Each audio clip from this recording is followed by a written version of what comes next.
अस्सलाम वालेकुम viewers, welcome to my channel V Physics. बच्चों, आज जो हम टॉपिक करेंगे that is diffraction of X rays by crystal, physical optics के चैप्टर का टॉपिक है। पीछे बेटे हम लोगों ने किया था प्रीवियस जो भी लेक्चर थे उनमें थी डायफ्रैक्शन पढ़ी हमने, सिंगल स्लिट की, और उसके बाद हमने डायफ्रैक्शन ग्रेटिंग पढ़ी। आज जो हम पढ़ेंगे वो है diffraction of X ray by crystal.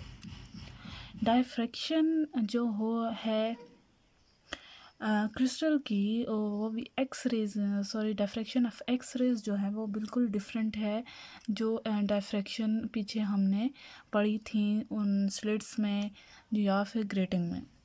क्या डिफरेंस है इनमें वो देखते हैं। Why it is different from other diffraction. Previous topic को याद करें, हमने एक कंडीशन लिखी थी वेव फ्रंट की कि उसका जो साइज़ होना चाहिए, जो वेवलेंथ होनी चाहिए, वो लैम्डा जो है उन वेव फ्रंट का वो कंपैरेबल होना चाहिए जो स्लिट का डिस्टेंस था। ये साइज़ स्लिट के साइज़ का कंपैरेबल होना चाहिए जो हमारी वेव फ्रंट है उसकी वेवलेंथ की। ठीक है, तभी हमारी डायफ्रैक्शन क्या थी, पॉसिबल थी। ठीक, तो हमने लिया था वेव फ्रंट जिसकी वेवलेंथ लैम्डा थी। ठीक है, और स्लिट साइज़ जो थी इसके कंपैरेबल थी। तो फिर क्या हुआ, जब ये इन स्लिट के साथ ये वेव फ्रंट आके टकराया इन पॉइंट पे, उसने आगे क्या वेव फ्रंट्स प्रोड्यूस करना शुरू कर दिए, वेवलेट्स, जिसकी वजह से डायफ्रैक्शन हुई। ठीक है, तो अब ये क्या है, कंडीशन थी कि वेव फ्रंट जो होंगे वो उसका साइज़ जो है वेव लेंथ कंपैरेबल होना चाहिए, तो तभी डायफ्रैक्शन होगी। अब ये बात थी विजिबल लाइट्स के लिए। ठीक है, जब एक्स रेज ली जाएं, ठीक है, एक्स रेज की वेवलेंथ विजिबल लाइट के मुकाबले बहुत कम होती है। तो अगर हम उसको सपोज करें एक्स रे की वेवलेंथ है, अगर इससे कंपैरिजन करें हम विजिबल लाइट से, वो इसके मुकाबले इतनी सी आएगी, उसका वेवफ्रंट एक्स रे का आएगा। जैसे आप देखें, if we compare visible light with X rays की वेवलेंथ हमारी 0.1 आर्मस्ट्रॉन होती है, आंगस्ट्रॉन, और इसकी 200 आंगस्ट्रॉन। ठीक है, जो कि 1000 टाइम क्या है, स्मॉल है विजिबल लाइट के। अगर हम कंपैरिजन करें विजिबल लाइट की वेवलेंथ से, तो हमारे पास जो एक्सरे की जो वेव फ्रंट है उसका साइज़ इतना होगा। स्लिट आगे पड़ी हुई हैं, ठीक है, इतने स्मॉल स्लिट नहीं है हमारे पास। तो फिर क्या होगा, या अगर इनको इस एक्सरेज को इस स्लिट से गुजारें हैं तो वो इजीली यहाँ से गुजर जाएंगी, वो तो डायफ्रैक्शन पैटर्न शो ही नहीं करेंगी क्योंकि उसका साइज़ कंपैरेबल है ही नहीं। ठीक है, तो एक्सरेज में ये जो स्लिट्स की बात हो रही थी, तो ये हमारा आ रहा था, प्रॉब्लम थी। इसी वजह से, इसी रीज़न की वजह से एक्सरेज क्या कर रही थी, डायफ्रैक्ट नहीं हो रही थी। The wave front of X rays is so small, that is X ray की wavelength is much smaller than the wave front के जो हमारे स्लिट्स हैं उसके साइज़ के। तो फिर अब ये जो एक्सरेज हैं ये वो डायफ्रैक्ट होंगी कहाँ से, स्लिट से डायफ्रैक्ट हो ही नहीं सकती क्योंकि इनकी वेवलेंथ बहुत कम है।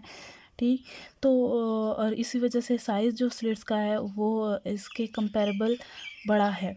तो ये एक्सरेज कहाँ से डायफ्रैक्ट होंगी, इसका आंसर दिया था जो ये एक्सपेरिमेंट है जो डायफ्रैक्शन ऑफ एक्सरेज है वो किया था W.H. ब्रैग ने और W.L. ब्रैग, ये दोनों बाप बेटा थे। इन दोनों ने ये एक्सपेरिमेंट प्रूव किया था। एक्सपेरिमेंट में उन्होंने ये बताया था कि एक्सरेज कहाँ से डायफ्रैक्ट करेंगी। अच्छा, इसने क्या किया बच्चों, इसने एक क्रिस्टल लिया, कोई भी क्रिस्टल है किसी भी मटेरियल का। ठीक है, हम सब जानते हैं वो एटम से मिलके बना है। उन एटम के दरमियान जो स्पेसिंग है उसने कहा लेट्स से वो डी है। ठीक है, आगे मैं आपको बताती हूँ। और वो जो स्पेसिंग है दो क्रिस्टल के दरमियान, दो सॉरी एटम के दरमियान, वो कंपैरेबल थी वेवलेंथ ऑफ एक्स रेज के।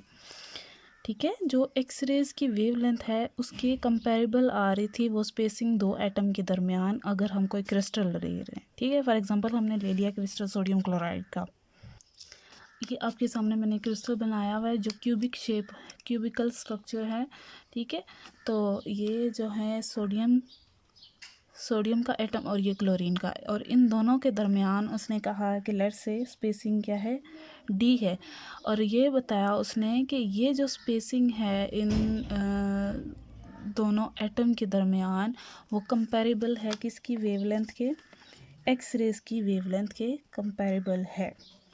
ठीक है, हमें तो यही कंडीशन चाहिए थी डायफ्रैक्शन के लिए कि जो स्लिट का साइज़ हो वो कंपैरेबल होना चाहिए किसके, जो भी हम दे रहे हैं लाइट, ठीक है, तो तभी डायफ्रैक्शन होगी। तो हम अगर क्यूबिकल स्ट्रक्चर को थोड़ा जूम करके देखें, इस तरह की लाइंस अपीयर हो रही हैं, प्लेन अपीयर हो रहे होते हैं, ठीक है, तो ये प्लेन्स हैं, ठीक है। इसको और जूम किया जाए तो इस तरह का स्ट्रक्चर हमें मिलता है, ठीक है। ये डॉटेड लाइन और ये प्लेन हमने इनको ड्रॉ किया, ठीक, और ये एटम है और ये प्लेन है, 3 प्लेन ले लिए हमने, फर्स्ट सेकंड थर्ड, ठीक है। तो ये जो डिस्टेंस है वो कंपैरेबल था वेवलेंथ के डिस्टेंस से। तो फिर W.H एंड W.L ब्रैग ने क्या किया, इस एटॉमिक प्लेन को ले लिया इस क्रिस्टल में से, ठीक है, इस एटॉमिक प्लेन को लिया जिसको हमने ड्रॉ किया है। अब हम क्या करेंगे, एक्स रेज को फॉल कराएंगे इस पैटर्न के ऊपर, इस प्लेन के ऊपर, ठीक है। फर्स्ट जो है 1 वाली, सबसे पहले जब हमने फर्स्ट प्लेन के ऊपर एक्स रेज फॉल की, वो इस पॉइंट पे इस एटम के साथ टकराई, टकराने के बाद हर जगह डायफ्रैक्ट हुई, ठीक है। इसकी डायरेक्शन इस तरफ भी या उस तरफ भी, हर तरफ है डायफ्रैक्ट हो रही हैं, ठीक है। लेकिन जो मैक्सिमम हमें इंटेंसिटी मिली वो इस एंगल पे मिली, ठीक है। ये जो एंगल है, इस एंगल पे हमें मैक्सिमम इंटेंसिटी मिली एक्स रेज की, जो डायफ्रैक्ट हो गई। बाकी सब जो रीजन है उसको हमने इग्नोर कर दिया, सिर्फ ये एक हमने ले लिया जहाँ पे इंटेंसिटी मैक्सिमम आई, जब यहाँ से एक्स रेज डायफ्रैक्ट हुई, ठीक है। इसी तरह सेकंड प्लेन के ऊपर हमने एक्स रेज को फॉल किया, ठीक है, तो वो भी इस एटम के साथ आके टकराई, टकराने के बाद इस एंगल के ऊपर इसकी भी मैक्सिमम इंटेंसिटी शो हुई, ठीक है। तो इसी एंगल पे हमें मैक्सिमम इंटेंसिटी शो हुई। अब ये देखें, दोनों एक ही प्लेन में जा रही हैं, ठीक है, और दोनों की डायरेक्शन भी सेम है और फ्रीक्वेंसी भी सेम है। तो ये अगर मिलेंगी, कंस्ट्रक्टिव इंटरफेरेंस होगी, डिस्ट्रक्टिव इंटरफेरेंस होगी और हमें फ्रिंजेस मिल रहे होंगे, ठीक है। यहाँ सामने कोई हमने इसकी लगाई होगी फोटोग्राफिक प्लेट, इसको ऑब्जर्व करने के लिए। अब ये देखें, अब हमने चेक करना है कि ये जो फर्स्ट रे आई वो डायफ्रैक्ट हुई फर्स्ट प्लेन से, और जो सेकंड रे आई एक्स रे की वो जो डायफ्रैक्ट हुई इस प्लेन से, तो इन दोनों के दरमियान डिफरेंस क्या है। अब ये जो लाइन थी ये वाली, इसको बैकवर्ड मूव करवाया, यहाँ तक लेके आए। इसी तरह ये इस साइड से भी हमने इसको मूव कराया। अब ये देख रहे हैं, ये रे और ये रे इस पॉइंट पे दोनों सेम है, और इसी तरह ये भी इस पॉइंट पे भी दोनों सेम है। सिर्फ जो एक्स्ट्रा डिस्टेंस कवर किया है इस रे 2 ने एक्स रे की, और ये वाला डिस्टेंस है, देख रहे हैं आप। सिर्फ ये एक्स्ट्रा डिस्टेंस जो हमारी 2 सेकंड रे थी एक्स रे की, वो उसने कवर किया है।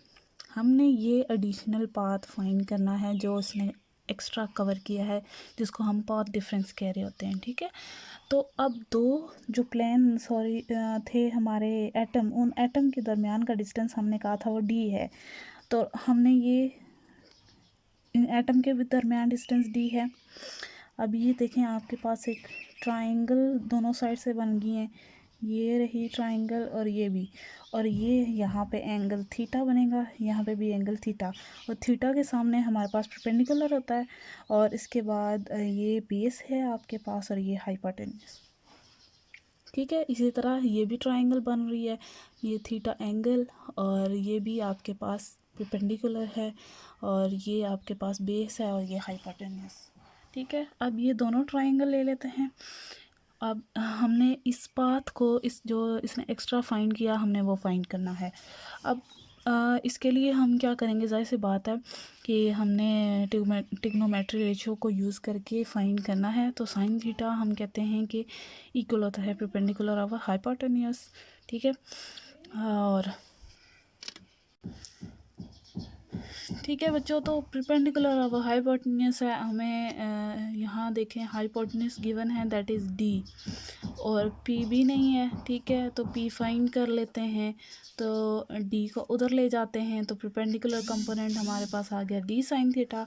तो हमने परपेंडिकुलर कंपोनेंट की जगह लिख दिया डी साइन थीटा, इसमें भी डी साइन थीटा आ जाएगा, इसमें भी।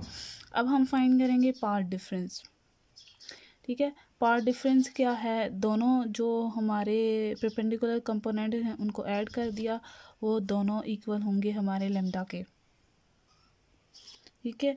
और इसके बाद दोनों को ऐड करें तो आपके पास आ जाएगा 2d sine theta is equals to n lambda. तो कंस्ट्रक्टिव इंटरफेरेंस के लिए कंडीशन क्या है कि हमारे पास जो पार्ट डिफरेंस होगा वो should be equal to 2d sine theta. 2d sine theta होगा तो हमारे पास क्या होंगे कि एक तो डायफ्रैक्शन होगी, इंटरफेरेंस होगी, ठीक है। This is the path difference between two reflected beam, ठीक हो गया। तो ये हमारी कंडीशन आ गई है किसकी, डायफ्रैक्शन ऑफ क्रिस्टल। जब क्रिस्टल से डायफ्रैक्शन होती है एक्स रेज की, तब हमारे पास कंडीशन ये आई है। पीछे आपको अगर याद हो तो हमारी ग्रेटिंग में और जो फर्स्ट नैरो स्लिट में थी डायफ्रैक्शन, वो ये इस तरह की आई थी, D sine theta is equals to N lambda, ठीक है। तो ये पीछे सिंगल स्लिट के लिए था जब हम विजिबल लाइट यूज़ कर रहे थे, ठीक है। ये था विजिबल लाइट के लिए। और ये जो है हमारी क्रिस्टल से जब एक्स रेज को हम फॉल करते हैं, इससे जो डायफ्रैक्शन होती है उसमें जो कंडीशन होगी वो कहलाएगी 2d sine theta is equals to L lambda. और इस इक्वेशन को नाम दिया गया है that is Bragg's equation, scientist के नाम से ही है, ठीक है। तो ये इक्वेशन कहलाएगी ब्रैग्स इक्वेशन। आगे न्यूमेरिकल प्रॉब्लम होंगी तो आप लोगों ने इसको मिक्सअप नहीं करना। सिंगल स्लिट के लिए जो कंडीशन होगी डायफ्रैक्शन की वो D sine theta is equals to N lambda है, लेकिन जब हम एक्स रेज की बात करेंगे तो तब हमारे पास जो डायफ्रैक्शन की इक्वेशन होगी वो होगी 2d साइन थीटा, ठीक है। और एन एज यूजुअल हमें पता है वो क्या थे, हमें नंबर ऑफ़ ऑर्डर बता रहा था किसके डायफ्रैक्शन की, कि कितने हमारे पास ब्राइट फ्रिंजेस आ रहे हैं, ये ऑर्डर हमें बताता है एन, ठीक है। आगे इसी मेथड को यूज़ करके एक्स रेज़ की डायफ्रैक्शन को यूज़ करके बहुत सारी चीज़ों में इसका यूज़ आया। जियोलॉजिकली बहुत सारी ऐसी चीज़ें थी जिनके बारे में स्टडी किया गया एक्स रेज़ की डायफ्रैक्शन के पैटर्न को यूज़ करके, ठीक है। तो और जो ये कंडीशन आई है 2d sine theta is an lambda, तो अब ये जब सेटिस्फाई होगी तभी हमारी क्या होगी, डायफ्रैक्शन होगी एक्स रेज़ की। अब मैं बात कर रही थी कि इस एक्स रेज़ के पैटर्न को यूज़ करके, डायफ्रैक्शन को यूज़ करके बहुत सारी फील्ड में इसको जो है इस्तेमाल में लाया गया। जैसे कि अब बायोलॉजिकली जो हमारे पास मॉलिक्यूल्स होते हैं जैसे कि हेमोग्लोबिन, और which is an important constituent of blood and double helix structure of DNA, इनके स्ट्रक्चर को देखने के लिए, डिटर्मिन करने के लिए एक्स-रेज को यूज़ किया गया था, ठीक है। तो ब्लड के कंस्टिट्यूएंट, डबल हेलिक्स और स्ट्रक्चर ऑफ डीएनए बहुत इंपॉर्टेंट चीज़ें हैं जो हमारी बॉडी की, जिनसे आगे और जो है स्ट्रक्चर वगैरह को स्टडी करके और उसका यूज़ जो है लाया गया, ठीक है। तो एक्स-रेज जो थी, जैसे हम कहते होते हैं कि एक्स-रे हमने करवाया है, तो एक्स-रे में क्या होता है, वो हमारे इंटरनल स्ट्रक्चर को दिखा देता है और उसको स्टडी करना इजी हो जाता है, हम उसको ज़्यादा क्लोजली देख पाते हैं, ठीक है। तो ये था हमारा एक्स-रे का टॉपिक, ये बहुत इम्पोर्टेंट है एग्ज़ाम के पॉइंट ऑफ व्यू से। तो इस चैप्टर में दो इम्पॉर्टेंट टॉपिक हैं एग्ज़ाम के पॉइंट ऑफ व्यू से। एक ये एक्सरेज डायफ्रैक्शन और इसके बाद है यंग डबल स्लिट एक्सपेरिमेंट, ठीक है। तो ये ज़्यादा इम्पोर्टेंट है और माइकलसन इंटरफेरोमीटर भी ये जो है आपने अच्छे तरीके से ये सारे कवर करने हैं, क्योंकि आगे जो होगा आपकी सेकेंड ईयर में ये सब चीज़ें उनमें यूज़ होंगी, ठीक है। तो अभी आप इनको अच्छे तरीके से कवर करें। अगर कुछ समझ ना आए तो आप मुझसे पूछ सकते हैं, कमेंट करें और सब्सक्राइब करना मत भूलिएगा। लाइक और subscribe, thank you so much. फ़िलहाल के लिए अल्लाह हाफ़िज़।